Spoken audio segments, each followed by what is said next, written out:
Ladies and gentlemen, boys and girls, welcome to the Shrewdness. We are deep into the heart of football season, just finishing off week 6. Hopefully you still have your head, but 6 people in your league do not have their head, and now it's getting intense. We got some serious stuff coming up. 1/3, which is the same ratio that our crew here at the Shrewdness has. That's exactly right. One out of three of us have been cut. Another one of us, I got pretty close a couple times, so I've been close myself. We're getting pretty close, but I'll tell you, this is gonna be a fun week for us to talk because there's a lot of strategy going on now. We got a few really key weeks in Guillotine coming up. We got injuries galore. We got rando backups coming in to save the day and maybe save your team. So all kinds of stuff to talk about from a strategy standpoint. Let's get at it. But we got to start out by talking about what happened in the week that was. All right. Tex. So the Guillotine Graveyard, there's another body in it. And we're going to talk about like who went out in our league, lessons learned from that, and how you can avoid that happening to you next week. So as with many stories in the Guillotine, it started with an injury. We had a bye week at a critical position, and my poor wife, she went out with the axe this week. The whole Dexter household is headless. We are all headless. So the top 3 of the top probably 7 wideouts are now available on the waiver wire. So Justin Jefferson was on bye this week. That hurt. And you had Jackson Smith and Jigba, who had a great game. Almost did it up by himself to save her. Almost half her points. And then CeeDee Lamb was maybe going to come back this week. Did not. That hurt. So those are the 3 wideouts she had. And moving forward, if she could have wideout room. Yeah, if she could have skated by this week, she would have been good. What killed her this week is we lost Kyler Murray Saturday night with a late notice, which we kind of thought he'd play. Kyler Murray had always been like, yeah, he's fine, his ankle, limited practice. And then we had to pivot. Was the new Call of Duty released on Saturday night? Was that what happened? It probably was. No, we get. I was going to ask if it was the same. Might have been. Same training staff that announced Trey Benson was just fine until he was out for 4 weeks. Until he was out, yeah. That team has some injury disclosure problems. It seems. It sounds like some of that old school Patriots with Brady was always questionable, probable, right? Questionable or probable with some elbow or shoulder, whatever the case may be. Yeah. So, as many Guillotine listeners out there, Shrewdness listeners out there, you lost Kyler Murray late. If you had JJ, he was on bye for you. Chuba Hubbard, he's like, he's not going to get Wally pipped by Rico Dowdle by letting him take another great matchup against Dallas. And Chuba's like, you can go ahead and take those 200-plus yards again. Yep. Chuba missing hurt. Njoku got hurt in the middle of the game. That hurt. Travion Henderson, she picked up last week because last week's bids went for a ginormous amount. Genty went for over 500, so my brother scooped him. Just crazy. James Cook went for over 300 to a fellow Shrewdness owner here. Who did he had that? a pretty decent game. Yeah. So Chisholm, despite all his talk last week, he went big on James Cook. End around. It was. So that was kind of the thing. She made the bids on those folks, and pretty good bids. I mean, a few $100s, just not 300 and 500 respectively. Yeah, so kind of only got Trevion. And then we had to kind of look at the waiver wire. Had Sean Tucker in there, did a late swap out. And, of course, Sean Tucker gets in. But Emmanuel Wilson, who we thought would have a cupcake game for Green Bay, they can't put away bad opponents. So Green Bay is weird that way. So be aware. If you're starting Green Bay players, Josh Jacobs is going to get the lion's share. And they just can't ever seem to put teams away that they should. And so we thought Emmanuel Wilson would have a lot of gravy time. He did not. He did not have a lot of gravy time. So that's kind of what happened. So lessons learned. Sometimes bad luck happens, man. You can't really get around it. And you get a little bit. Yeah. Most of the time, that's why you go out. It is. And some of the other injuries. Yeah. So the other injuries that impacted our listeners out there, Egbuka. So that one hurt. So he had a couple of hamstring injuries. So he is unsure at the time of this recording how long he's going to be out. But week 7 looks in doubt. Marvin Harrison, concussion. Don't know. I mean, now we're in protocols, right? And we've seen people miss no games, multiple games. So somewhere between 0 and more. On Arizona, week 8 bye. So Yeah, there's a that good too. chance that Harrison will take off 2 weeks It instead of could. rushing back. Another one that hurt you, I think, Prue, you had Garrett Wilson, didn't you? And I his did. 3 catches for 13 yards. He got Surtanned. Yep. I don't usually bench any good players. Like if you started like these are your top 2-round picks, Pat Surtain might be worth benching your guys against. And we were just talking about Chisholm, his son. I mean, you don't bench Drake London ever. I mean, that's not a good idea, especially in that matchup. But if you're going against Pat Surtain, you could probably temper expectations. And here's another huge injury that's going to impact owners out there, Puka Nacua. So he is not looking like he's going to suit up this week. He landed funny in the end zone, an ankle. He went out, went to the blue tent, came back in, was warming up on the sideline, but didn't take any more snaps that game. Puka is having a season for the ages, another Stafford season, and that's going to hurt. It's bad for football because he was going to break all the records this season. He's another one that's got a week 8 bye, so there's a good chance he does not play. Well, absolutely definitely not in week 8, but pretty good chance he won't play in week 7. That's right. That's right. And so when we look ahead going forward, so we're going to do our sinners and saints, because the sinners, really what we're talking about here for our Guillotine League players out there, these guys are probably going to be available for you. So in multiple leagues, these guys killed teams. I know in a couple of the other leagues we play in, these guys are on those teams as well. So we'll just kind of run through them quick. Here's some guys to think about if they're available in your league. So Garrett Wilson, 3 catches for 13.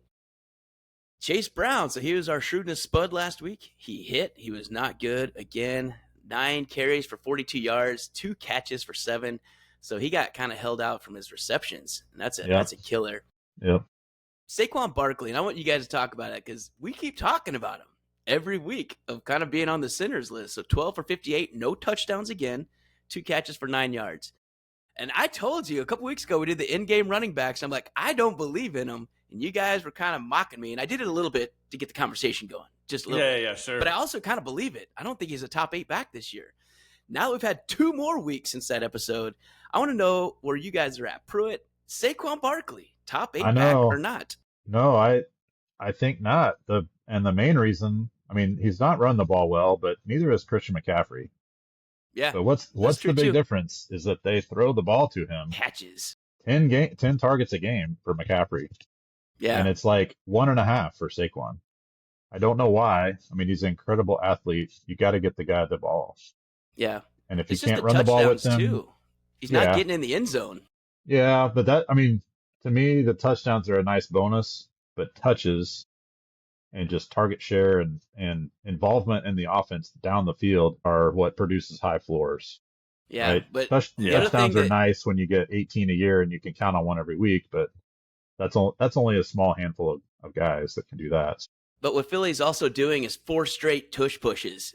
You don't give Barkley any opportunities inside the 5-yard line. Are you kidding me? Unbelievable.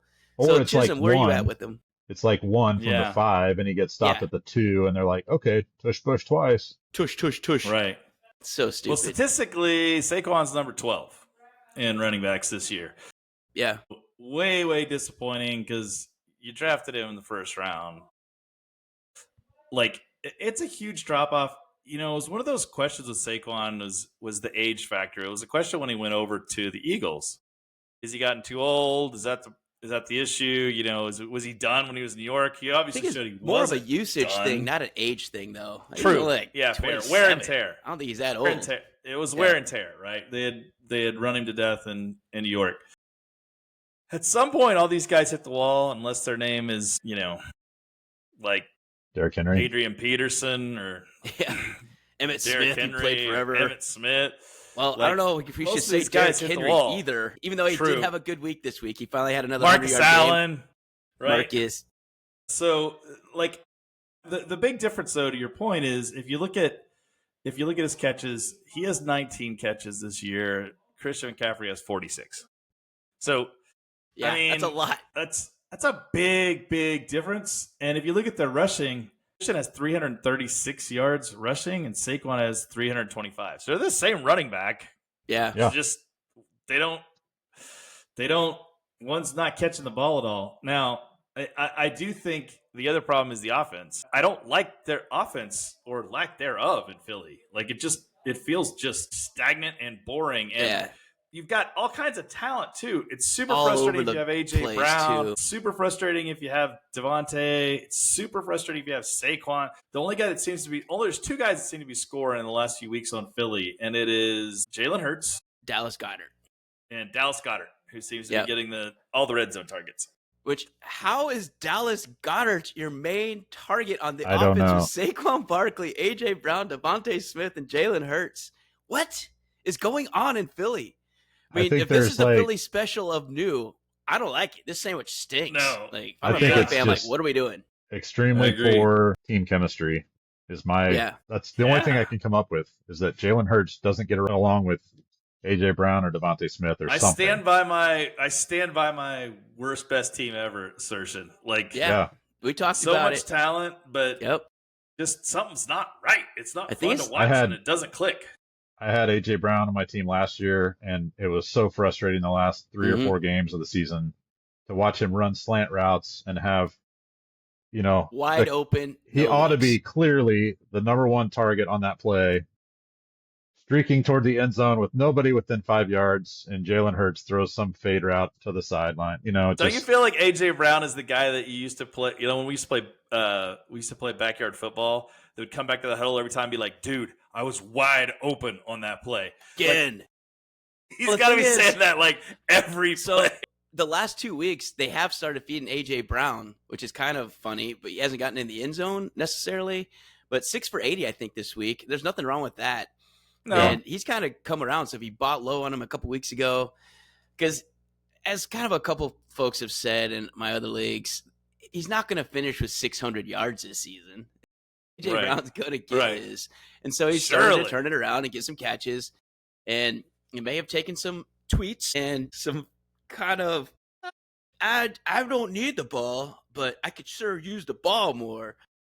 Whatever that goes. Passive aggressive exactly. So Saquon continues to disappoint. Chase Brown continues to disappoint. Ibuka just got hurt, so he kind of screwed you.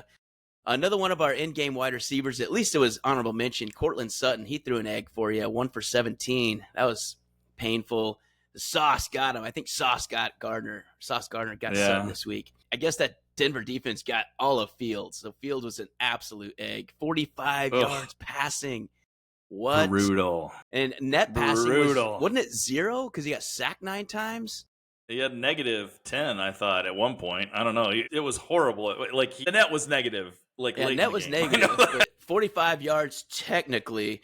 The 9 sacks, so a season high, career high, and he only ran for 31 yards. So you got your 3 points. Throw it away! Rushing. God, brutal. So Justin Fields owners, I know that dude's on chopped lists out there. And that being said, how desperate do you need to be if you're a Lamar Jackson or Cooper Rush or Josh Allen owner? Because Justin Fields is probably available in a lot of leagues for our listeners. Do you have any faith in him? I think his matchup this week is not horrible, if I recall. But at the same time, he's laid now a few eggs. So he's got Carolina. That's a pretty tasty matchup at home. Justin Fields, do you trust him for 1 week going against that Carolina defense? Or do you just look for somebody else? It's a super great question. Since he is my starting quarterback, I guess I'll field that one. I think Chisholm, you should definitely start him 100%. Who's your other option right now? Because everybody's got a second. If you have Justin Fields, you've got a second quarterback on your team. I promise. Because I did too. And I do have a second quarterback. But do you want to start him? That's the question. Do I really want to go to my second quarterback? I think Sam's got a rough. Yeah, he's playing against Houston, who's Mr. Darnold is my backup quarterback right now. So is Sam Darnold a better option than Fields? Yes, he's definitely got a higher floor and a lower ceiling. That's my deal. Yeah, and if you just need to get the points, he's the kind of guy that'll get you 10, 11, somewhere in there. Whereas Fields could get me 25, or he could get me 4. Yeah. So do I want to spin the wheel? That's the question. Sam gave you a 5.4 week 1, and since then his low is 15.8. I don't think there's any question. Pretty good.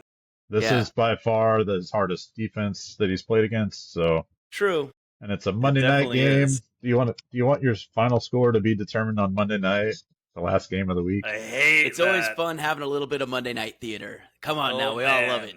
We all love it. Ugh. Hopefully you're clear by then.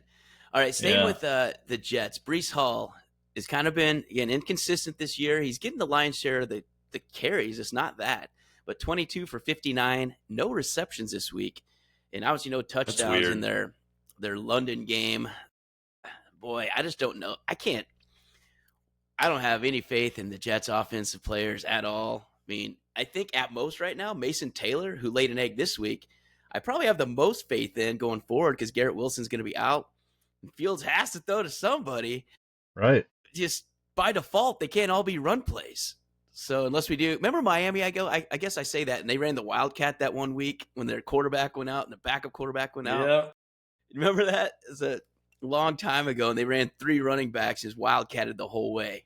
I think they threw 2 balls the entire game. I guess the Jets could do that. Maybe they should. I don't even know. Well, Breece is the 21st ranked running back in fantasy this year. Derrick Henry's the 19th. Alvin Woof. Kamara is the 22nd. Woof. Those guys are all guys that you are probably thinking, not too bad. Like, Yeah. First, second No, round picks. absolutely. Yeah. These are your RB1s or RB2 at lowest. Well, that's some rough sledding right there. If you got those guys, and I don't think 6 weeks in, the thing is like, it's not a fluke at 6 weeks in. That's the problem. Like when you're 6 weeks in, it's like kind of like, to quote, this is the what old it looks Coach like. Green. You Yeah. are what you say you are. They are what we thought they were. Yeah. Right? Like this is You're a third of the way That's- into the season. Yeah, not a Something's lot not of gonna drastic drastically playbook change. changes happening in week 7. Right. You mean, can't there's some retool the bye-week offense tweaks. mid-season. That's right. So bye-week tweaks and injuries can change how plays work. But yeah. I think we've seen what Breece is, and right now he is a flex player that you He's a hope for super the best. talented dude. He's Yes. just not on the right team. No, I agree. Sticking with some more of our high-profile dudes, Puka Nacua. Again, he's probably injured for a few weeks. He's probably going to be available in some leagues. I don't bid on injured dudes when you got the bye week Mageddons coming up. We'll talk about that here in a minute. But Puka was a killer. Javonte Williams finally came back to earth a little bit, 29 yards rushing, 5 yards receiving, but he did it on 5 receptions at least. So he averaged 1 yard per catch. So Javonte Williams did not get much done anywhere with 34 total yards. Quinshon Judkins also came back to earth, 12 for 36, no catches as well. Roma Dunze killed a lot of people out there. Ooh. So post-bye, everybody's thinking high thoughts, like, oh, we're going to get a Dunze the ball. 2 for 32. That's it. So 5.2 points. He killed people out there this week. Kenneth Walker, 10 for 4 and 1 catch for 3 yards. So Kenneth Walker dropping. That's another guy that's been a nothing major burger. disappointment. Yeah, because he this was year. a lot of people's RB1 if you went wide out in the first round.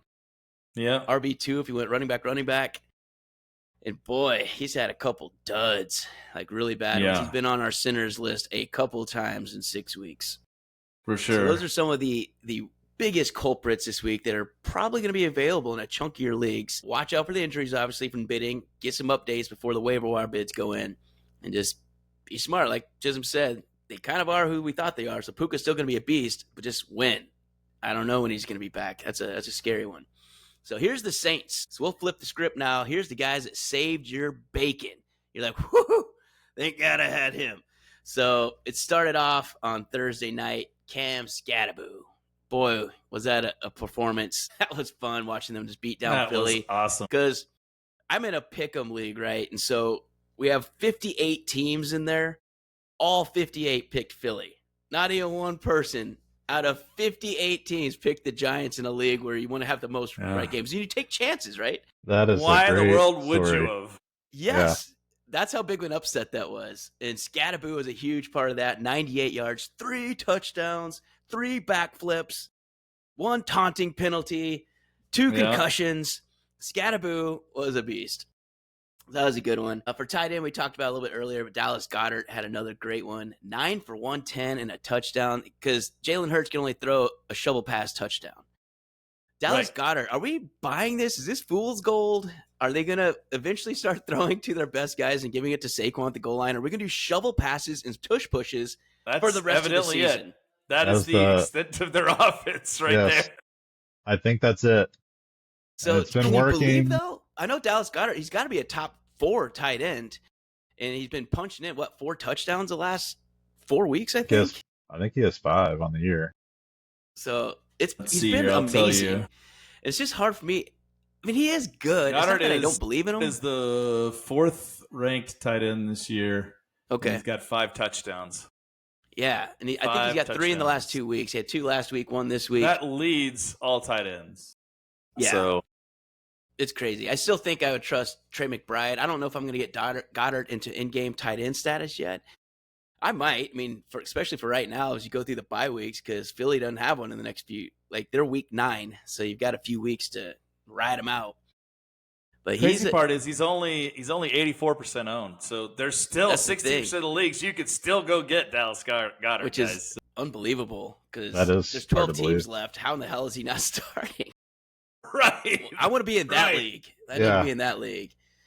Trey McBride sticking with tight ends, 8 for 72, another touchdown. So he's finding the end zone this year. That's what we talked about preseason. If he can just accidentally get in the end zone, he'll be tight end 1 and won't even be close.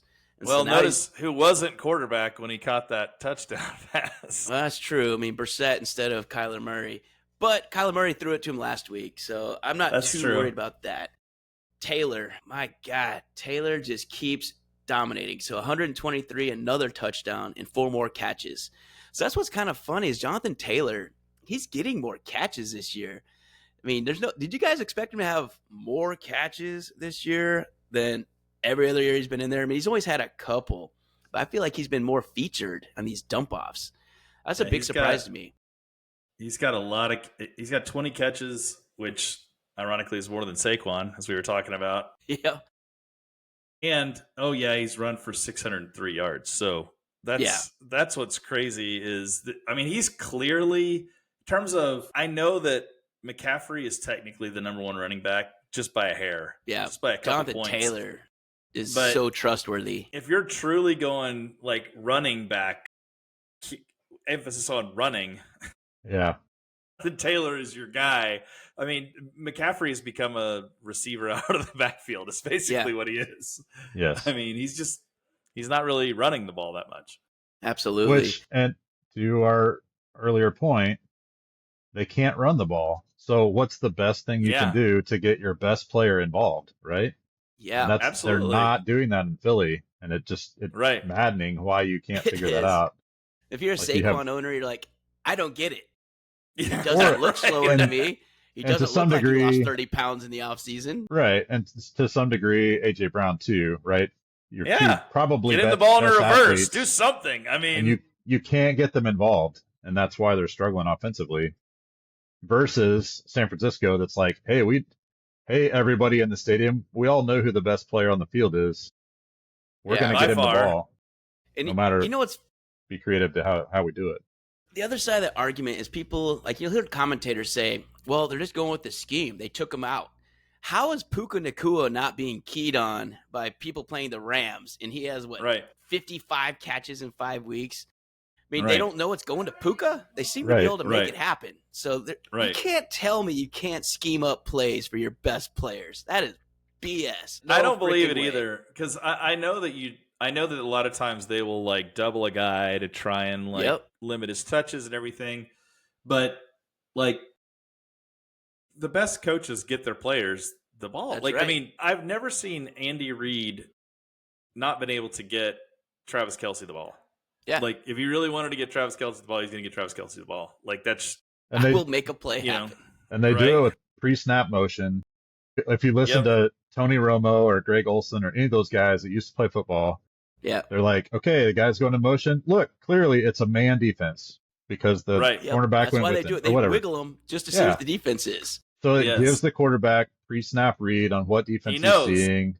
He knows there's a safety deep. He's probably got another guy coming on a blitz. Oh, where's the other safety? There he is. It's probably coming from that side. Right. There's ways to think about this and figure out how to beat it. So here's the reality, guys. I hate to say it.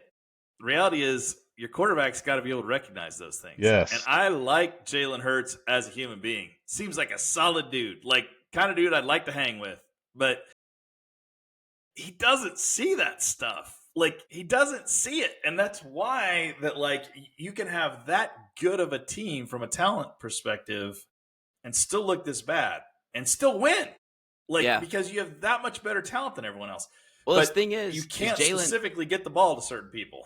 Jalen doesn't turn the ball over. So when he threw that pick, that broke a string of 15 pass attempts without a pick or something like that.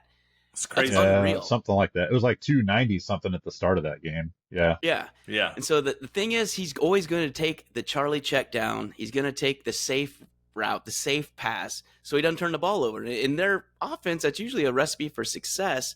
But you also have to score points. You have to kind of throw the ball down the field every now and then. And sometimes you need to beat a defender. You got to throw it over the zone. You got to throw a back shoulder pass. And I don't see those plays from Jalen. He throws the wide open dudes. He missed coverages. Well, he missed the wide open dude. He did. Right? Late in the game. Devontae, wasn't it? Yeah. Devontae Smith was running free with nobody within 10 yards of him. Yeah, that was and he overthrew him by 5 yards. Yeah. One of the clips I saw on wherever, Instagram or TikTok or something, was like, this cannot happen. If you're an NFL quarterback and there's a guy this wide open, you cannot overthrow him. You just can't overthrow him. Underthrow Not like him. that. Just can't overthrow him. You just put air under it and let him stop and just turn around and catch it if he has to. But you do not miss that throw if you're an NFL quarterback. That's right. Whatever you got to do. A couple other wideouts that stood out this week. So Jackson Smith and Jigba for Seattle. He continues to just tear things up. So 8 for 162 and a touchdown. He had himself a number line. 2 scoring wide receiver in NFL this year, fantasy wise. Jackson Smith and Jigba. I believe it. Highest yardage, right? Most receiving yards. 696 receiving yards. That's huge. Brian Thomas Jr. So I think he might be starting to wake up. So everybody that got him low. 8 catches for 90 yards and a touchdown. I mean, the 8 catches is nice, and he has not had a game like that yet. So that is good to see. If you're a early buyer of Brian Thomas in some of your leagues, you've been waiting patiently and hasn't been chopped yet in some of those. So that's good. Right. Ladd McConkey took advantage of Quentin Johnston being out. So 7 for 100 and a touchdown. Ladd looks like he's back. That was nice to see. It looks like he's just injury dependent. So he just needs to have either Keenan Allen go out or Quentin stay out. And this is one of the problems with Quentin Johnston we talked about too. He's got a lot of soft tissue history of just not being available with soft tissue.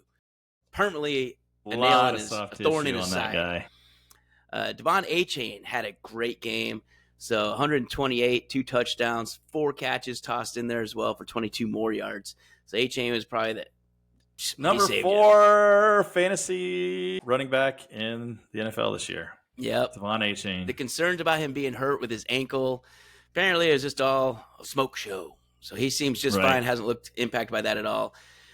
George Pickens, another great game, 9 for 168 and a touchdown. Rico Dowdle had 30 carries in his revenge game against Dallas for 183. That's tossed 6 in yards 4 catches for 56 and a touchdown. Rico Wally Pip Dowdle has turned Chuba, if he comes back now, into – I know he's getting paid more. How many yards rushing did he have? 183.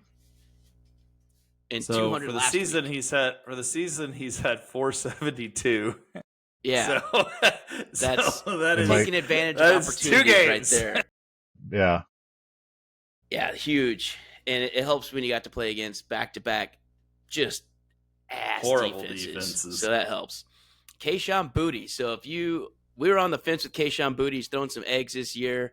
We should have picked him up in our spot. Didn't. Kayshon Boutte rewarded those who flipped the coin and went heads on him. 5 for 93 with 2 touchdowns from Drake May. Jamar Chase has rewarded his owners 2 weeks in a row, 10 catches for 94. He is literally the person that saved the near-death experience in our league.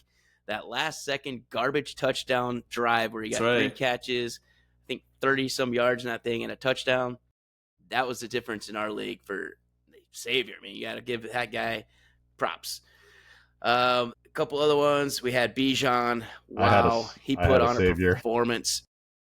What's that? That was my savior. Bijan. Yeah, My Bijan God. saved everybody. So I 19 had, for 170 and a touchdown, 6 catches for 68 more. I mean, just his receiving line probably would have saved. Yeah. Yes, 12.8 just receiving. I needed 10 points from him.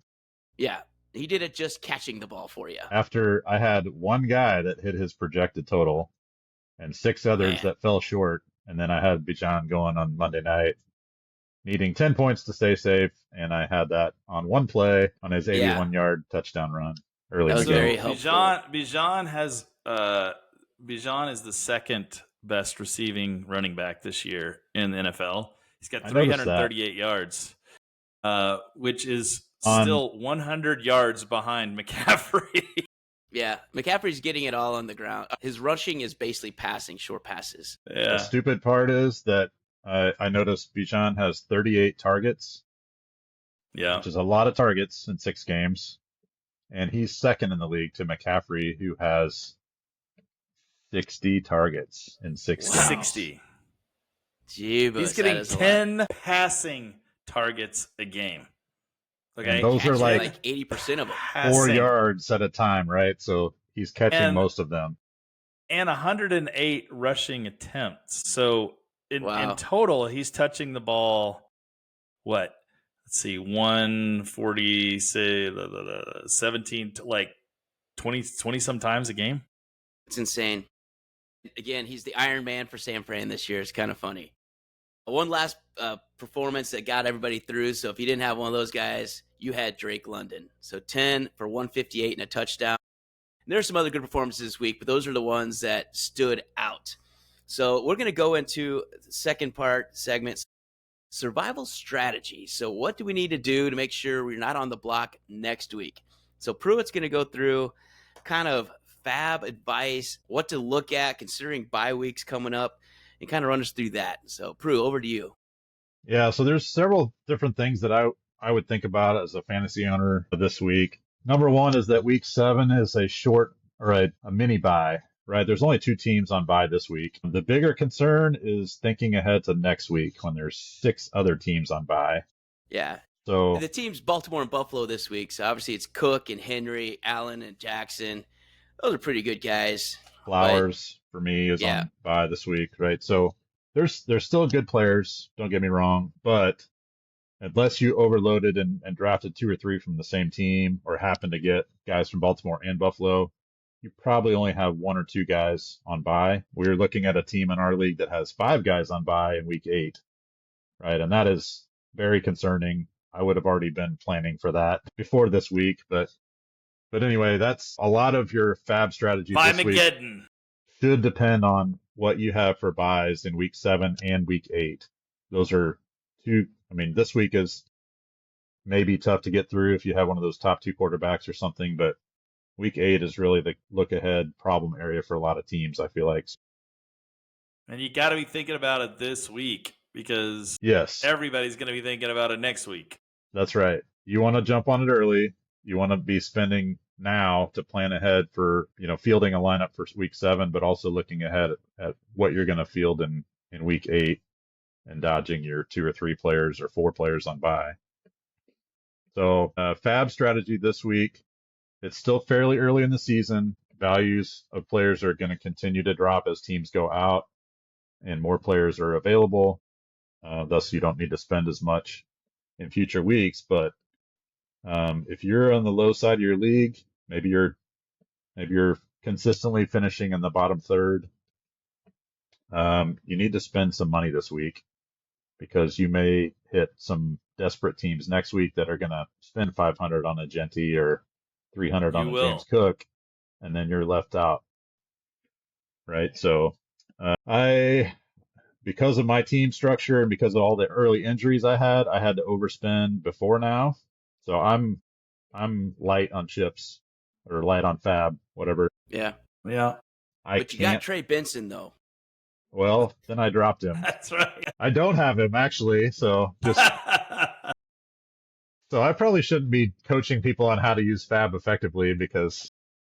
Well, yeah, that announcement was a little late. You gotta hit up multiple sites, and don't listen to Arizona commentators. Right. I will say this is about the time that you want to start spinning fab. If you've been fortunate enough to dodge injuries and that kind of thing, week 7 and beyond, 6 teams are out, so you're now in a normal fantasy league, right? There's 12 teams Right. Yep, left. 12-team league. This is more like what it feels like to draft in 12-team league, what your team should look like, and there's 6 teams worth of guys that have been dispersed throughout. So teams are still not, totally stacked, but they're starting to look more like a normal fantasy league.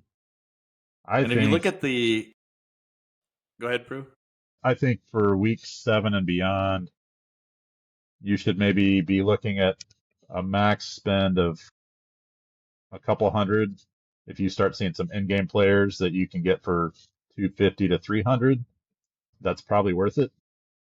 Absolutely. Especially if I know that one key thing that Dex will mention if I don't is that we have 6 post-bye teams now, right? Week 5 and week 6 have had a total of 6 teams go through that have already had their bye. That means guys like Bijan Robinson, guys like Justin Josh Jacobs, Jefferson, Nico Justin Collins. Jefferson. Yeah, there's some elite Those players guys are out there gold. that are good for your lineup every week now. You don't have to think twice. Just throw them in there. It's a nice luxury to have. So those guys are super valuable. If you're lucky enough to be bidding on Justin Jefferson this week, I don't know what it's going to take to win it. Win that bid in your I league, think but it's going to be over $400. And I would say every bit of different 300. leagues will bid different things, but if you want to get a post bye week top 5 wideout, it's not going to be for 200. I mean, Even you if can just JJ McCarthy's throwing to him, he's doesn't even valuable matter. enough every week Yeah. that it's like a sure thing 15. Well, these next 4 weeks are what I call the money middle. So the money middle, because over the next 4 weeks, you've got half of the NFL on bye. Yep. 16 teams over the next 4 weeks.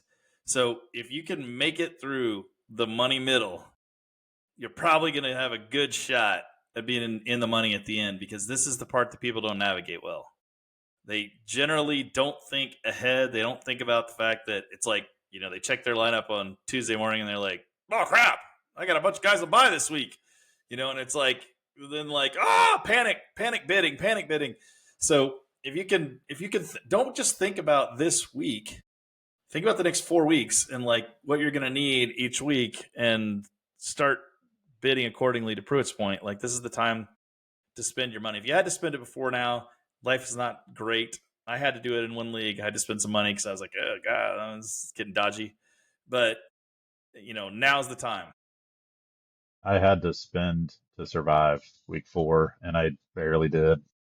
And then week 5 was even worse, and I barely did. So when you're looking at some of these other players, so let's just say Travis Etienne, Kenneth Walker, like some of those guys, they're available in your league to bid on, and they'll get you through this week. It's kind of like the conversation we had last week with James Cook, knowing he's going to be going right into a bye week. But they're also pretty darn good, and if you have the depth, I think they're worth bidding. But I think for those guys, ETN probably the highest one, but I probably would cap that around 175 to 200 just because you're not going to have them.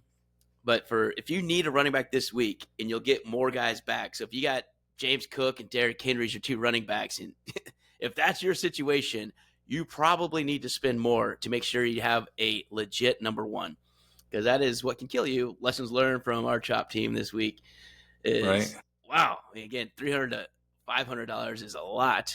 I mean, I don't think these guys will go for that. That was Cook and Genty. But depending on who's out there for you, make sure you get one, because otherwise you are rolling with Emmanuel Wilson's, Sean Tucker's, Bam Knights. And you just hope for the best. And I can tell you, it doesn't always work out. So those are things to consider. Here's the other thing to think about during this time is, a lot of people don't think about this, but trades for fab dollars. So there's guys right now that are desperate. And if let's say you're in a good spot and you're like, I'm feeling pretty good about life. Well, there's somebody in your league that is not feeling good about life, and they need some people, or they need some dollars, or both. So you can definitely squeeze people right now, and guys that are desperate, they will overpay. They will give you fab dollars. They will give you, in our other league. So start thinking outside the box, and here's what we're talking about. And there's nothing illegal about it in leagues. You might have separate rules in your league that doesn't allow trades midweek, but they traded 2 Monday night players because one guy was already clear and was low on fab from spending a lot the week before, and the other guy needed a big night. And so he traded Khalil Shakir plus 250 fab, I think, for Drake London. And he needed points. Shakir would have killed him. Drake London saved him. And so it's one of those deals where that was pretty shrewd move. And you have to find the right trade partner at the right time. Pretty smart. And that's the stuff you can do. So always keep thinking that. You're not always screwed in the middle. But you just have to have the right trade partner and the right situation lineup, which is not always going to happen. That's right. I mean, if the guy needed Drake London himself, it's like, screw you. Yeah. He's already safe. He's already above the floor, so he didn't need any points. And now he just got a lot of fab to bid on rest of players. The beauty of Guillotine is that it does allow you to be very creative, right? There's lots of ways you can win this league. That's one of the more creative solutions I've heard to a Monday night problem, but yeah, kudos to that guy for coming up with a creative solution. Absolutely. And plus Drake London's a post-bye week player, so he's got more value. And that's huge. He's worth more. All right. So I want to go into our kind of shrewd moves, our sleepers, kind of some bye week band-aids. So Peru, I want you to kind of lead us through who can get us by this week. And we'll kind of go into our sleepers first. So we're each going to pick one. But for your sleeper this week, if someone's hurting with these bye weeks coming up, maybe they got Dalton Kincaid that's hurt or Mark Andrews that they've been just kind of fitting in there, or whoever, who can they fill in this week to help them out? Yeah, I'm high on Harold Fannin this week. They've got Cleveland's tight end, if anybody doesn't know. He's been doing quite well with Dylan Gabriel under center now. Cleveland plays Miami this week, which is a good matchup for them. They don't have a stellar defense. They don't have a stellar offense. So they got a lot of things not stellar. Cleveland probably will control the ball a lot more than they typically would, maybe. So I think Harold Fannin can easily score you 9 to 10 points this week, and he's been a target enough that he could easily score a touchdown too. So he's got a little bit of upside, and I think he's got a pretty safe floor this week. So I like him against Miami. Great. Depending on Njoku as well. So I'm not sure what his injury situation is. I mean, currently, as we speak, questionable with a knee injury for week 7. So that's one of those things that makes him even more valuable to me. I think Harold Fannin's a great pickup. He's going to be available in 70% of the leagues out there, I think. So he's there. Yep. And what would you bid on him, Pruitt? So if he's out there in your situation, what would you bid for Harold Fannin? If I needed Harold Fannin, he's definitely not one of the top, 5 to 10 tight ends out there. So I would think maybe 30, 35 fab would probably win your bid for him. Okay. Yeah, no, I like that. Like I think he is usable in a flex spot during Buymageddon too, though. Yes. So I think he's someone that could roll through the next couple weeks for you. So he's not just a 1-week Band-Aid, in my opinion. I'm in to look at that. The number of targets he's had over the last few weeks has been pretty healthy. Yeah, I mean, I think he had 8 catches Sunday. 10 targets. I didn't write it 7 down. catches. 7 catches, okay. Yeah. Yeah, so that's another good game. I mean, every week this year, so far, through 6 games, he's averaged about 7 targets a game. Some plus, some minus, but a minimum of 4 targets and 3 catches in every game this year. That works. All right, Chiz, who do you got for our Shrewdness Sleeper Bye-Week Band-Aid? Who do we got for you? So here's a guy I really like in terms of sleepers, and people are going to go, huh? Probably when you see him, but Tyler Algier. Huh? Tyler Algier, you're like, but Bijan Robinson, right? Like, why would I want Tyler Algier? Well, I'll tell you why you'd want Tyler Algier, because his usage has gone up significantly in recent weeks. They're not going to not give Bijan the ball, but they're also going to be mixing in Tyler Algier, who's not a bad back at all. He would probably start on a lot of teams. They're gonna try to save Bijan for the season, right? You don't want to wear him out. He's got, he's had a couple touchdowns in the last 2 weeks, so he is getting some goal line carries, and His one last he's night not was getting a 20-yarder. Yeah. So yeah, he's he had capable. he had like a 20-yard, 21-yard run. The last 2 weeks, he's got the ball 10 times in terms of carries. So he's going to get the ball double-digit times in carries. And while I don't love having him every week and having to figure out whether or not you're going to plug him in for a bye week, I really like Tyler Algier this week. And they're playing the San Francisco 49ers, who are coming off a pretty bad loss and just lost their best linebacker. Yeah. So I think point. they're going to be a lot more susceptible to some gashing runs. Nice. I like it. So I'm going to throw out one that we had as a sleeper last week for Pruitt. It did not hit. But Pruitt also took Mason Taylor, tight end for the Jets, against Denver. I am not doing that. I'm taking Mason Taylor home against Carolina in their 31st ranked defense against tight ends. So I think Mason Taylor is 36% owned. No Garrett Wilson this week. Name someone else that they would throw to. Yeah, me either. So Mason Taylor is it. I think by default, The other he's team? going to get at least 10 targets. That might be the best guess of the other team. And I just think Mason Taylor's been trending up, but for the egg last week. But again, Denver, the guy they have at linebacker, I'm just totally blanking a name right when I was thinking about it, but he's in the running for Defensive Player of the Year. That's the guy who was kind of getting on Mason Taylor a lot last week. Not good, not helpful for the stats. Carolina does not have such player. No one is being in the running of NFL Defensive Player of the Year mentioned for Carolina. I think Mason Taylor. Luke Kuechly is going to come running out of the tunnel. He's not coming out of the tunnel this week. Yeah. Probably. So Mason Taylor is my Shrewdness sleeper of the week. I like him. Projected for 6.5, but again, I think he gets a ton of targets this week, and it's a very, very soft and forgiving Carolina D. So that's where we're at there. Yeah, I know a lot of people have picked him up. At least he was gone from 8% ownership up to 36, so he's certainly trending up. So I would, especially during he's a week 9 bias. You'll have him for the next 2 weeks anyway, and I think he's a pretty solid pickup. Garrett Wilson out for sure. They're gonna try to get him the ball more often.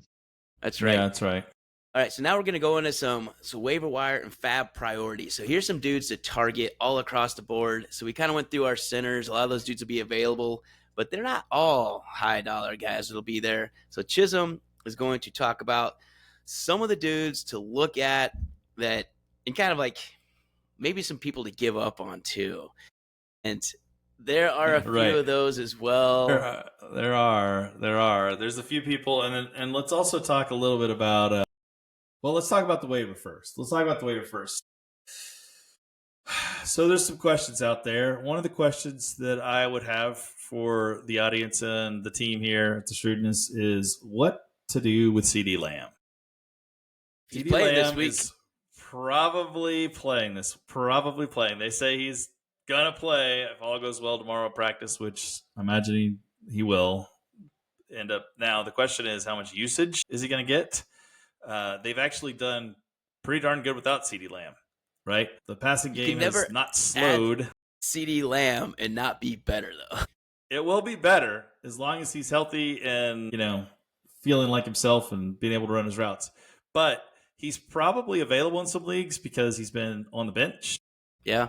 And you got a bidding opportunity for him, so he's an intriguing one that I would look at right now because he is coming off the bench. The other I would look at in the wide receiver department, Rashee Rice, ladies and gentlemen, is returning from his suspension. Now, some people have probably snatched him up knowing he's going to come in week 6, but in your league they might not have, especially if it's not a Chiefs heavy league. They might have been thinking about this. And now all of a sudden, Rashee's going to be there. And in case you haven't been watching, Patrick Mahomes is the number 1 rated fantasy quarterback in the NFL this year. Could have seen that coming. Oh, I mean, let's call it what it is. They're throwing the ball really well. They look really good. And Rashee Rice is coming off the bench. And in theory, he is WR1. So what do you guys think about Rashee Rice and CeeDee Lamb? How are you thinking about them? How would you prioritize them? Would you bid on them? And how much? Dex? So speaking from last week, we did bid on CeeDee Lamb thinking he had a chance this week. All we had to do, it didn't really matter because we bid on the other people higher to get the positions in need. Didn't matter because I thought it was a good value last week. Cause I think we got him for $215. I think the next highest bid was around $190 or something. So I imagine that's going to go up this week because now he's expected to play. It's kind of a buy and hope you can get it through.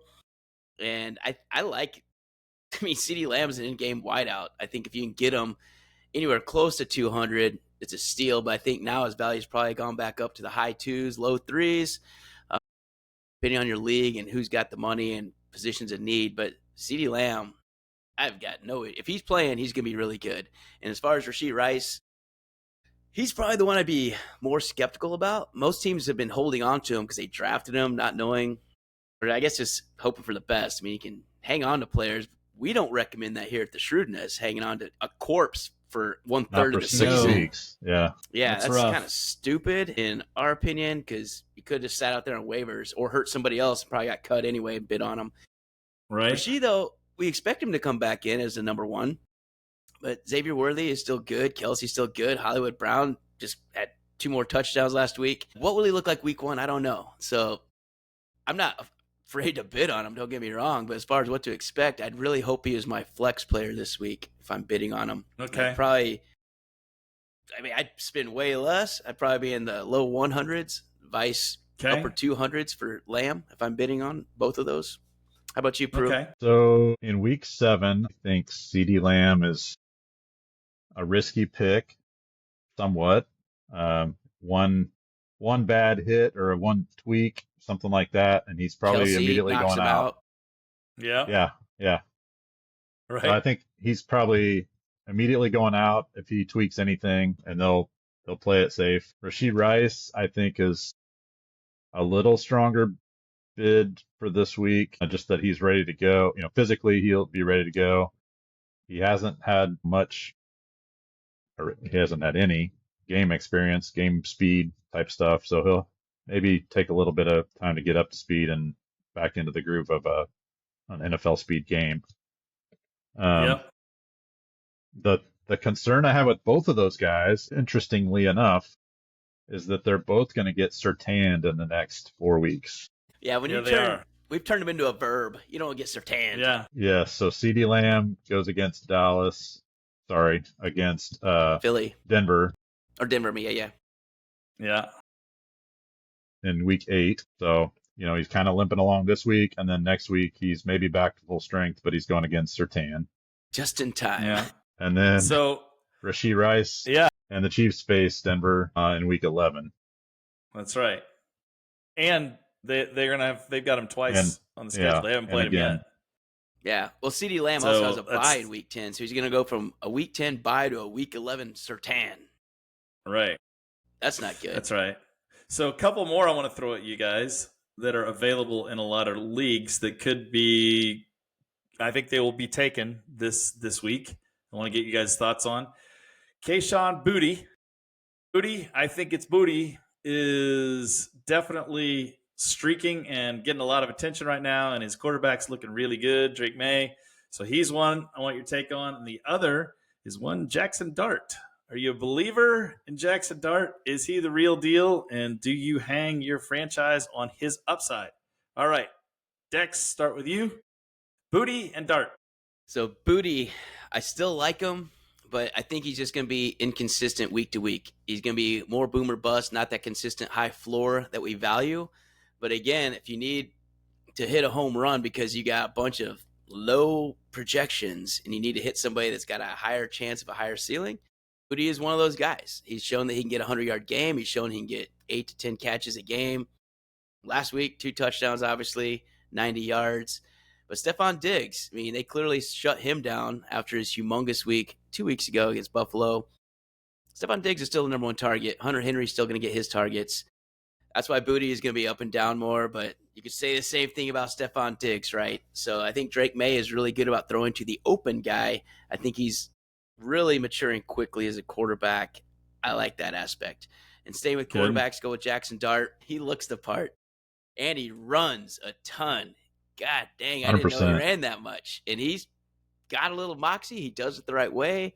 I feel like he's running at the right times and opportunities. I also think he's making reads quicker than what I expected him to be making this early. But I also think he's going to have a pretty rough game this week. I don't know if I would pick him up this week. Right. So Gonna I'm not get going on the road. Surtain. So yeah, he's got Patrick Surtain, and you're going on the road to Denver. So as far as do I think he's got some upside? Yes. Would I want him this week? No. Right. So that's where I'm at. This might be the week you got to get him. Is the thing? Because probably somebody's going to get him. And if they start him this week, he'll be available again next week. Yeah, and that team gets cut. That might be the case. That might be the case for sure. And if he does something against Denver this week, let me put it on the flip side. If he actually does impress against Denver on the road at Denver against that defense, okay, I'm all in. Here's the problem. Problem is this is the ultimate spin in the wheel, right? Because to your point, somebody's going to take him this week. And if he has a heck of a game and he's the real deal, too late. Yeah. You missed him. True story. Right? So, and if you don't get him and he craps out, you probably don't want him. So it's going to be a real interesting week with no for Malik him. Neighbors and Wandale being covered by Surtain. You tell me where that ball is going, man. Scatterboo can't do that much. And fill in the blank, try and name the other people that he's throwing to. Theo Johnson, not a bad tight end, but we just saw Mason Slater's out too. Yes. Well, I don't know if he's going to be back this week. He was out last week, though, yeah. Yeah. So the last one I want to throw here, and just to prove, I'll throw you this one. Is he real or not? Kendrick Bourne.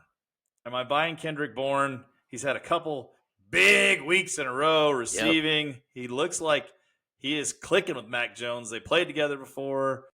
Seems to be in the groove. They seem to read each other well. Do you go in on Kendrick Bourne? Well, that might be great if he's clicking with Mac Jones, but Mac Jones isn't playing this week. I don't think. Yeah. So, you know, he's shown that he's got some ability, right? And San Francisco's hurting at receiver. I think they get somebody back this week, right? But George Kittle and maybe Drew Pearsall and Juwan Jennings is still playing through stuff. So I think with and Pearsall McCaffrey gets being 10 targets a game, right.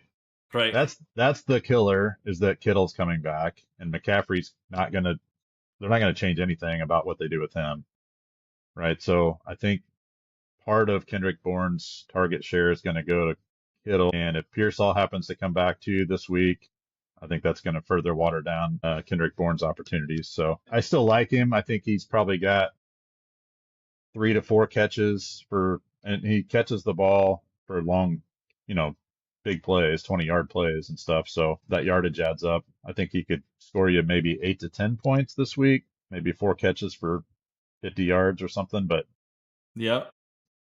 I think he's going to start getting watered down and looked over for Kittle and Pearsall and guys that are starting to get healthy again.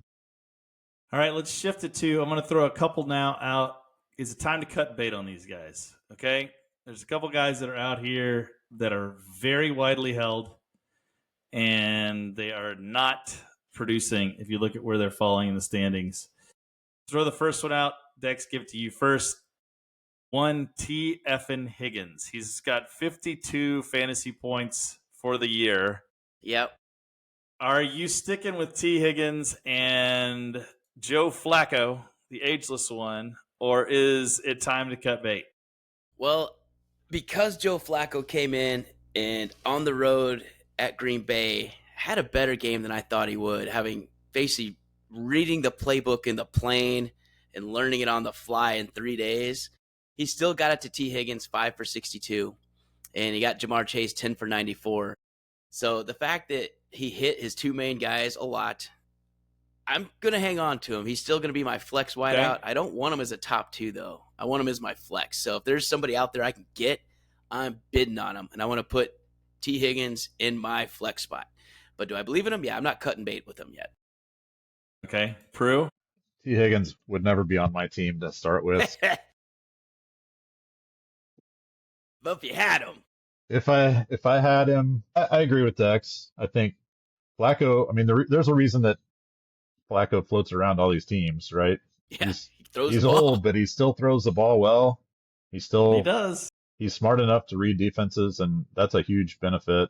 I mean, I think 70% of being a quarterback in the NFL, being an effective quarterback in the NFL, is being able to read defenses pre-snap, right? There's a lot of equality that happens once the ball is snapped, but if you have the advantage of knowing what the defense is doing before the play starts, That helps. you're That's naturally right. going to be a better quarterback.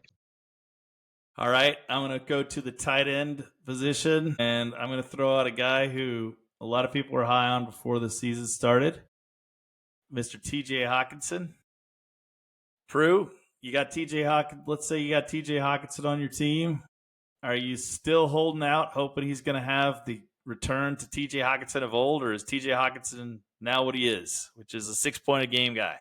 I hate to say it, but I think that's time to cut bait.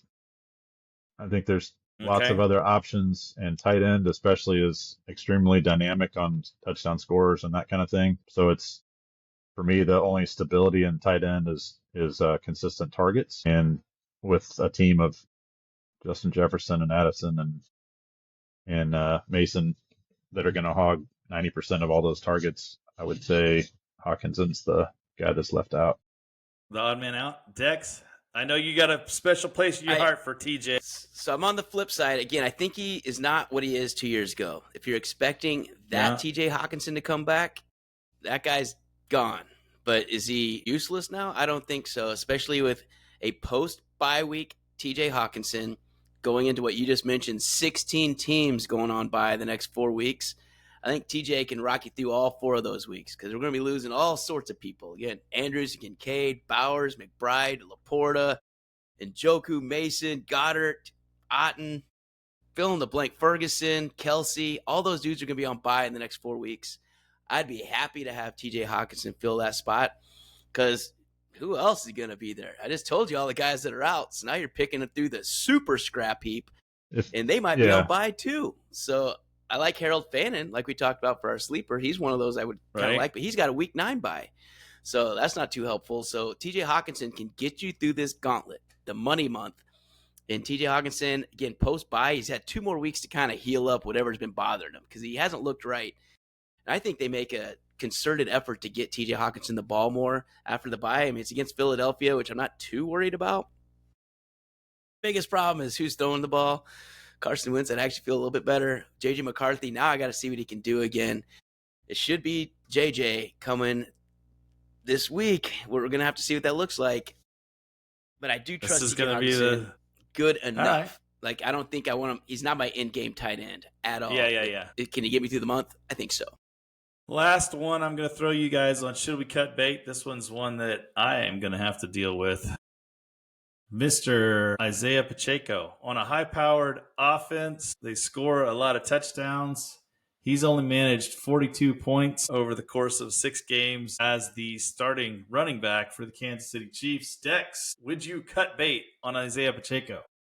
So I have him in another league, and I did cut bait. I absolutely just outright cut him.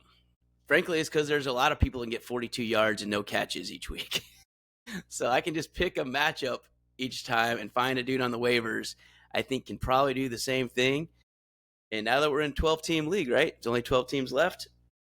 Pacheco is not a top 24 back at all. I think you'd have to go back to page 3 on the running back list to find out where he is.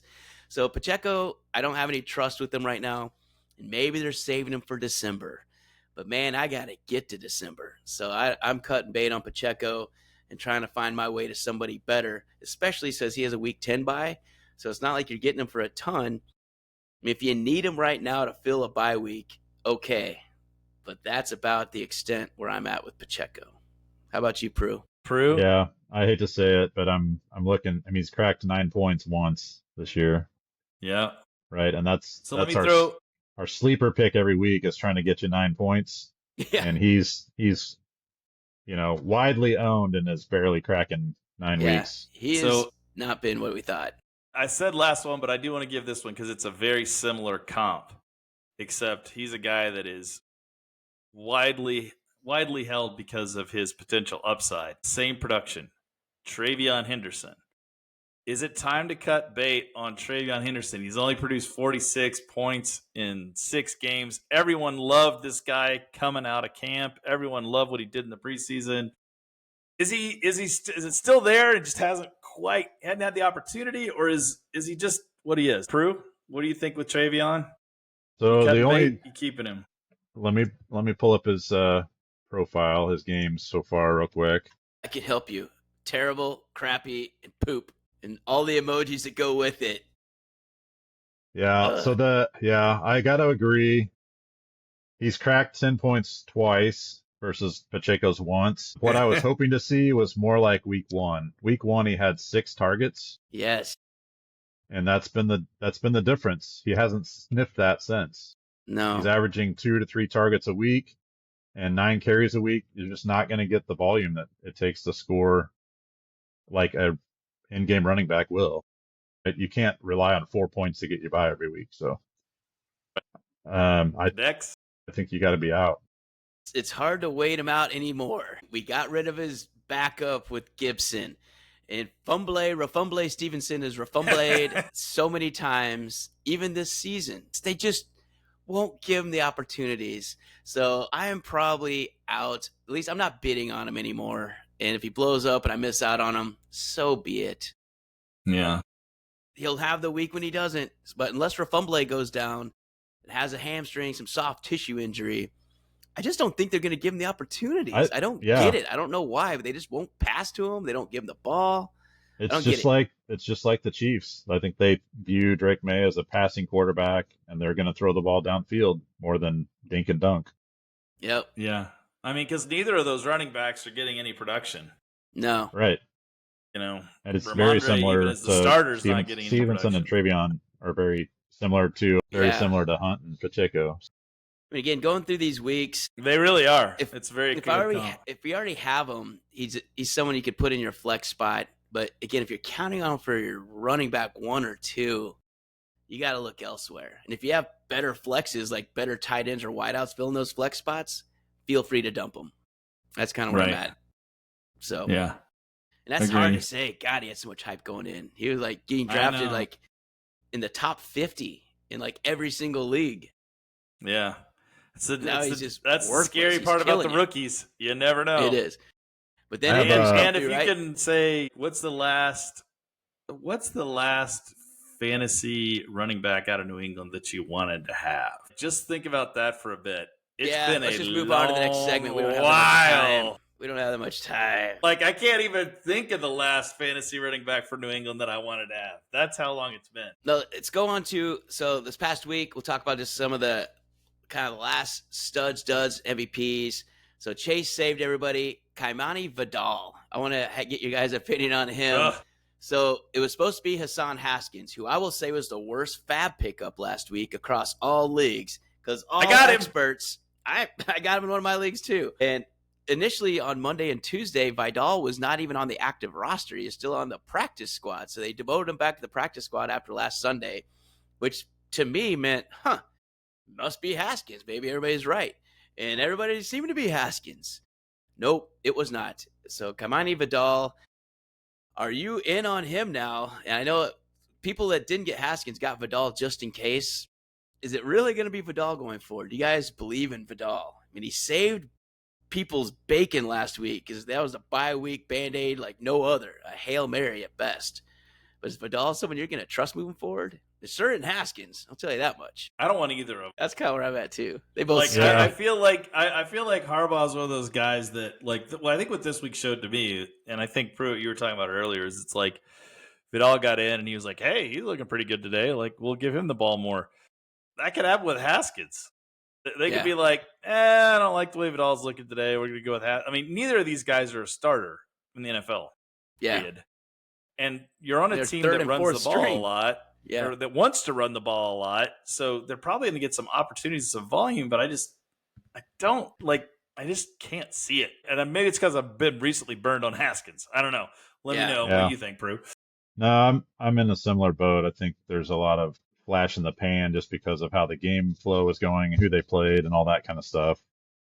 Similar to, Rico Dowdle. Is he really a 200-yard back 2 weeks in a row? Right. Maybe. Sell high. Yeah, that screams sell high. And I much rather have Rico Dowdle on my team than Vidal or Haskins, right? For sure. I think it's a flash in the pan. I wouldn't count on more than 8 or 10 points every week out of either one of them. Okay. And another one, so we talked about Butte already. He helped save everybody. So players that did you dirty. And we can just kind of start with the entire New York Jets. I mean, Mason Taylor, Justin Fields, and Garrett Wilson. Big and bag Breece of Hall. nothing. No one gets out of this one for free. They all did you dirty. So that was kind of like the team I think was most disappointing for fantasy last week, right? Is anybody else even close? I'm doing some math in my head. I think those 4 you just mentioned had a total of about 14 points. Yeah. Yeah. Like, horrible. You know what days the Jets, you know what days the Jets disappoint you? Days that end in Y. That's what days Jets disappoint you. And it feels like every time I put my fantasy future in a Jets hands, this is what happens. That's right. All right, so let's go into start sit plays, some matchups we like and ones we think are going to be hard on some of our starters. So I'll kind of start us up on this. Miami at Cleveland. All I know is it's hard to run on Cleveland's front 4 specifically. So Achane, as good a week as he had last week, I don't know if I see a repeat performance this week. So I think Achane maybe gets some more catches and out of the backfield, but they also have fast linebackers. And I just don't see a very good game from Achane. I temper expectations. Do I think he's going to get 8 points? No. But do I think he's going to get 30? Heck no either. So I think he's going to be like double digits barely is Achane for me this week. What do you guys think on that?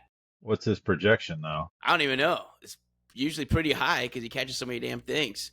That's where I'm at. For Achane. I mean, they are effectively using him, unlike the Pats or unlike the Chiefs. Yeah. They just refuse to throw. They've identified the one player they have that could do anything on offense, and they're getting him the ball. He's projected.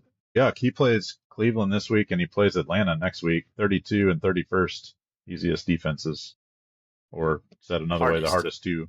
Yeah, hardest.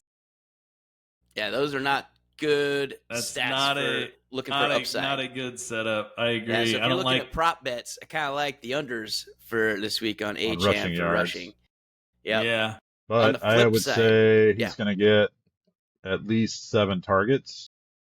Yeah. So he catches 6 balls for 20 yards or something. That's still 8 points. And he's going to rush for not 0. So that won't be 0, but I bet it's closer to 40. He'll get you 10 points minimum, I say still. Yeah. But it's not going to be the 31 that he had this week. No. Right. On the flip side, so Philly at Minnesota coming off the bye week, but Minnesota all season has been very susceptible to the run. Philly is generally pretty good at the run if they actually do it. I think this week, if you're a Saquon owner, I think you're finally going to get the performance you've been looking for. I think Saquon has a pretty big day on the road at Minnesota because Minnesota can lock down the wideouts. I think A.J. Brown and Devontae Smith probably do not have as great a game. Dallas Goedert, sure, he might get some shovel passes, but he's not going for 100 against Minnesota. That being said, though, Saquon, I don't know what they're going to do against him because the problem is they haven't been able to stop it all season. So if I'm Philly and there's any sort of game plan whatsoever, I think Saquon's going to have a big week. Do you guys agree with that one, or you think he's going to continue to struggle bus to 50 to 70 yards a game max? I mean, if he's going to get one, this is it. Yeah. So that's what I think if too. he doesn't have a good week this week, man, it really does feel like something's up. Yeah, that's what I think too. They've struggled. I mean, it's like 3 yards a run all year, right? Yeah. So this is like the inept defense versus the inept rushing offense. Yeah, somebody's going to give, and I agree, Chiz. I think you said it best. If he's going to have a big week, this will be it. All right, and then one last one I want to talk about. So New York Giants coming off a huge win Thursday night in Philly against Philly is heading to Denver. And again, that is arguably the best defense in the league. We just talked about, we like Jackson Dart, but not really on the road at Denver against Surtain and that incredible defense. And Scatterboo, as good as you are, they're going to key on you, and they are exceptionally fast. Yeah. I think Scatterboo has a really come back to earth game, like under 50 yards. I think he might get a couple catches out of the backfield for probably under 20. I don't think he's finding the end zone. So compared to last week, I think you need to really temper expectations for Scatterboo. Don't expect a huge week on the road at Denver. Do you guys see this any other way, despite him giving himself concussions on a No matter who he plays, you need to temper your expectations against this last game, right? He's not going to score Yes. 3 touchdowns every game. So well for sure. But Yeah. as far as being lead back, I think he's taking that from Tyrone Tracy easily. yes, It's a yeah, Scatterby show for sure. yep. Yeah, and they love him. He's a perfect fit for New York and the blue collar New Yorker. But I tend to think you're right. I tend to think the Giants. I mean, I don't like the fact that they won that game last week because it's like that was like such a huge. There's bound to be a massive fall here from both him and Dart at Denver. As a Chiefs fan, I was hoping that this would have been the game that they popped, not last week. But I think it could be bad. It could be bad this week, especially the way Denver's defense is playing. Yep. The one I agree. upside is that they've had a few extra days to plan and recover and all that. That's right. Because they played on Thursday. So if that's the silver lining, they're at least well rested. It won't be due to lack of effort. That's what I could say. Yeah. I feel like Dart and Scatterby are going to leave it on the field, but it's just sometimes you're just outmatched. And I think They that remind might be me a little the bit case. of first couple years with Mahomes and Tyreek, where it's like Yeah. they're almost too naive to know what they're up against or something. Right. Like they're just Yeah. going to go full tilt and Yeah, we can do this. whatever happens, you know. Totally. So there's a little bit Totally. of like the young, energetic rookies that don't know any better, don't know to be afraid of Surtain and that Denver defense. So speaking True. of bad, so Spuds. Let's talk about the Shrewdness Spuds, who Dex has kind of been on a nice little streak with some Spuds, and he actually identified who we were just talking about. Mr. Yeah. Scatterby is a Spud, right? That's right. So I'm going Cam Scatterby as my spud this week at Denver for the reasons mentioned earlier. I think it's just a lot to ask for. As a young team that will not have any deep threats whatsoever, Wan'Dale Robinson will be covered and blanketed. They'll be trying to run. Good luck, because Denver also knows you're going to be trying to run because they can stack the box and just let one-on-one on the outside. They have 2 great corners. They have a linebacker that's going to take out Theo Johnson. I think Scatterby's going to have some rough sailing. Yeah. It's gonna be rough water for Scatterby. I definitely think that's a good one. Prue, what are you thinking from a Spud standpoint? This week, I do not like the Seattle versus Houston matchup for Kenneth Walker III. He's a part-time back. He's definitely sharing a lot of the touches with Charbonnet, so maybe he gets 12 carries, 12 to 15 at the most. Yeah. Probably less than that. Houston's proven that they're a solid defense. Yes, they have. They're going to have a tough time moving the ball in the air with Stingley on JSN. My only hope is that Cooper Kupp steps up and starts catching some of the 13 targets that go to JSN every game. Right. So I'm still somewhat hopeful that they can move the ball a little bit in the air, but I just don't like Kenneth Walker's physicality this year. I think he's kind of lost part of that. Yeah, I agree. And he's just not getting the touches and volume to put up big scores. And I think he's shown that in the first 6 games. I don't think he's cracked 10 points more than once. All right, Yeah. let's go to 0 for 6 Chisholm, and who is going to break out this week? So I'm And get on a a tear touchdown. with breakouts. So last week I went with Laporta. So of course he got a touchdown and had Anytime a nice touchdown little bets. game. So anytime touchdown, you can either bet this as an anytime touchdown or as a spud. I like if I lose this one, I'm just gonna bet against myself from now on because I think this game is gonna be 9-6. Miami at Cleveland. I think it's gonna be a horrific offensive performance by both sides. Cleveland's defense is really good. They can't score. Tyreek Hill is gone. Jalen Waddle, like this should be the only thing you need to stop besides HN. So I feel like he should not get anything. They should absolutely shut down Jalen Just Waddle. blanket him. He's projected to get 14 points. I'm projecting him to get less than 10. Come on. One time I got to get one of these right. So it's probably going to be 0 catches, and then in the fourth quarter, he's going to get a 50-yard touchdown pass or something. But the Jalen Waddle's who I'm projecting for Spud. Matter of fact, Spud, and I think the under on this game. I don't even know what it is, but unless it's 15, I'm taking the under. I appreciate you picking one of my players as your Spud, Chisholm. Sorry. Is what it is. Because that means he's going to go off. Yes, I've blessed you with my Spud pick. It is. Yes. All right, let's go into the gambling pick. So, Chiz, while Let's we're on talk that, gambling. let's roll through. Okay, so we were due for a bad week. we had been just scalding hot. We were in the 70s in terms of percentage. So, of course, we were due for an 0 for 3, and we got an 0 for 3. Although every single one of our games was close. We almost hit all of them. New England, we had New Orleans plus 3.5 versus New England. If not for an incredible game from Drake May and a late turnover, we would have had that game. Indy minus 6.5 versus Arizona. What? How did that not happen? Jacoby Brissett. We got Jacoby Brissetted. Like, how in the world did that? This is why you don't gamble, folks. They still won, but just not enough. They needed by 4. Not enough. Yeah. Not enough. It's San Francisco plus 3. I took at Tampa Bay. Thought it was good. It was a close game until the very end, but we got Superman, and Baker had an incredible play to put that game out of reach. So we went over 3. We're still hitting 61% for the year. That's still incredible. And we're going to bounce back. So for this week's picks, let's start with Mr. Prue. What do you see happening for your lock this week? So as bad as you've been picking spuds, I think I've been just as bad picking teams. For my last 4, which is terrible. We're turning it. I got to hit one of these. It's like I'm magical in favor of the underdog on most of these. But this week, I am taking the over in the Philadelphia and Minnesota game.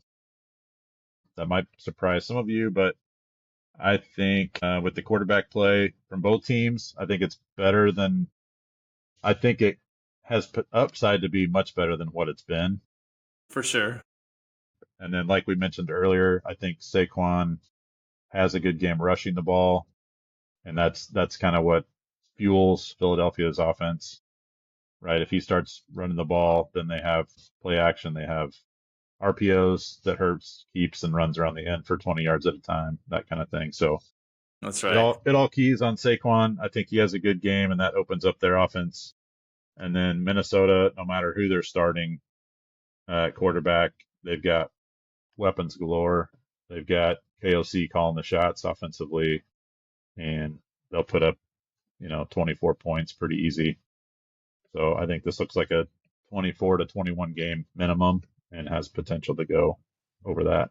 So you got Philly mini over 43.5. Lock that one. Dex, what do you say for your lock this week? All right, so I'm heading to Nashville. So I'm staying with the New England kind of theme. I went last week and almost they just did better than I thought. They went down the road. Drake May played better than I thought, and Spencer Rattler had that late turnover.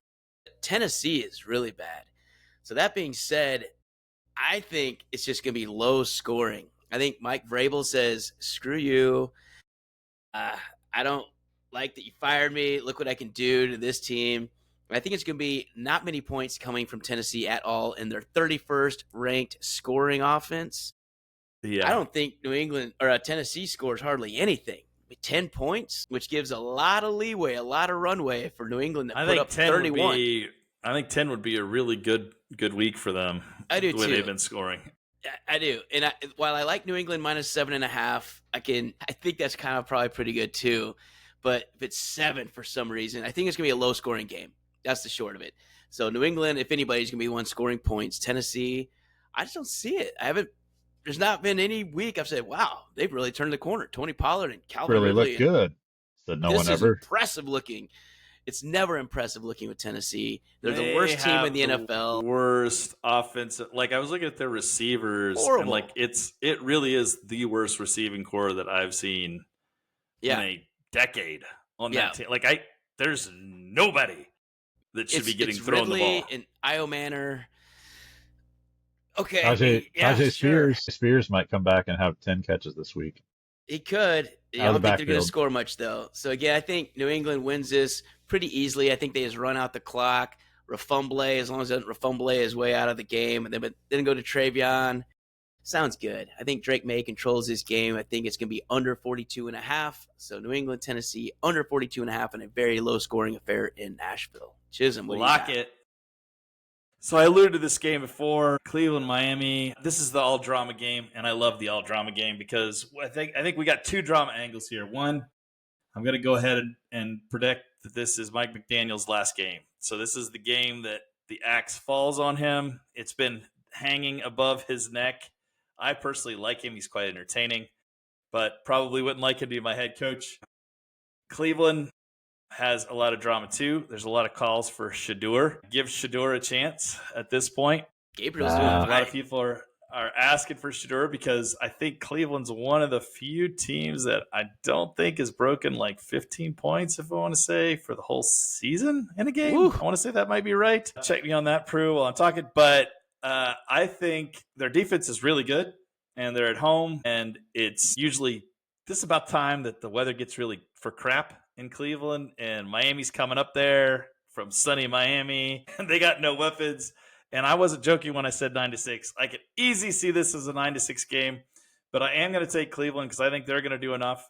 I'm even going to say Shedeur comes in the second half, gets touchdown just to make things super chaotic up there because they love chaos in Cleveland, and it's going to give them false hope.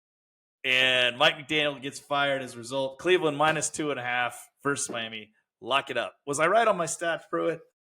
I haven't found it yet. They have scored 2 more offensive touchdowns than the Titans. Oof. That is not good. I mean, they are better. They've scored more points. So they're averaging. Oh, wait, just kidding. They're last, 13.7. Yeah. That's their average points per game. They're the only offense worse than Tennessee. They've scored 8 hard to total do. touchdowns in 6 games. Hold on. I think I'm right here. If I look at, I'm wrong. They got 17 points one game. That's their high score. They've scored 17 twice. So I was wrong. So 17 is the most they have scored in a game. Wow. Ugh. Yeah, I think 40 is the over-under in this game, right? So you feel pretty comfy about the under 40.5 as well, it sounds like. I do. But that's a secondary bet I'm making for sure. Because if both of these teams get 20, holy crap, that will be it might be Armageddon. That might be the Atlas 3i coming at us, man. Let's see what's up. That might be the end of times. All right. Awesome. Well, that is our pick. So, again, running through those, we had Cleveland -2.5, New England, Tennessee under 42.5, Philly, Minnesota over 43.5. That's what we got. Lock them up by a yacht, baby. All right. So that's going to wrap it up for this week. Do we have any listener questions that came in that we need to address that we didn't already touch on? No, not this week. Okay. But don't forget, guys, follow us on the socials. And if you send us a question, we will put you on the show.